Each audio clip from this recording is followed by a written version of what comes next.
തമിഴ് ഇൻഡസ്ട്രിയിലെ ഏറ്റവും വലിയ താരങ്ങളിൽ ഒരാളാണ് അജിത് കുമാർ. വിജയെപ്പോലെ തന്നെ വൻ ഫാൻ ഫോളോവേഴ്സ് അജിത്തിനുമുണ്ട്.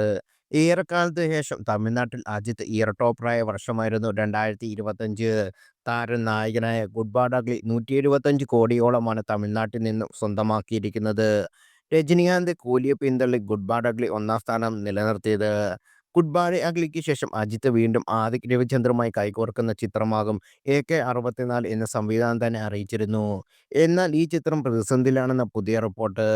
നിർമ്മാതാക്കളാരും ഈ പ്രോജക്റ്റ് ഇൻട്രസ്റ്റ് കാണിക്കുന്നില്ലെന്ന് സിനിമാ പ്രേക്ഷകർ റിപ്പോർട്ട് ചെയ്യുന്നു. ചിത്രത്തിന്റെ ബജറ്റാണ് എല്ലാവരെയും പിന്നോട്ടടിക്കുന്ന പ്രധാന കാരണം. 300 കോടിയാണ് ഈ ചിത്രത്തിന്റെ ബജറ്റായി പ്രതീക്ഷിക്കുന്നത്. എന്നാൽ അജിത്ത് എന്ന താരം മാത്രം മുൻനിർത്തി ഇത്രയും വലിയ തുക നിക്ഷേപിക്കാൻ ആരും തയ്യാറാകില്ലെന്നാണ് റിപ്പോർട്ട്. ഇത്രയും തുക നിക്ഷേപിക്കുമ്പോൾ അതിൽ നിന്ന് വലിയ ലാഭം ലഭിച്ചേക്കില്ലെന്നും റിപ്പോർട്ടിൽ പറയുന്നു. കരിയറിൽ ഇതുവരെ 300 കോടി കളക്ഷൻ ലഭിക്കാത്ത അജിത്തിന്റെ സിനിമയ്ക്ക് 300 കോടി നിക്ഷേപിക്കാൻ ആരും തയ്യാറാകില്ല. ഗുഡ് ബാഡ് അഗ്ലിയുടെ നിർമ്മാതാക്കളായ റോമിയോ പിക്ചേഴ്സ് ആയിരുന്നു ആദ്യം പ്രോജക്റ്റിന്റെ ആദ്യത്തെ നിർമ്മാതാക്കൾ. എന്നാൽ ഇത്രയും വലിയ ബജറ്റ് എടുക്കാനാകില്ലെന്ന് പറഞ്ഞായിരുന്നു റോമിയോ പിക്ചേഴ്സ് പിന്മാറിയത്.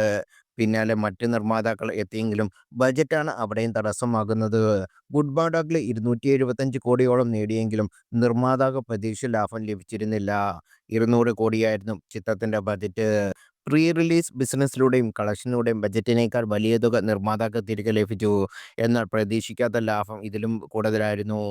പുതിയ സിനിമയ്ക്ക് ഇതിനേക്കാൾ കൂടുതൽ ബജറ്റ് നൽകാൻ നിർമ്മാതാക്കൾ മടി കാണിക്കുകയാണ്.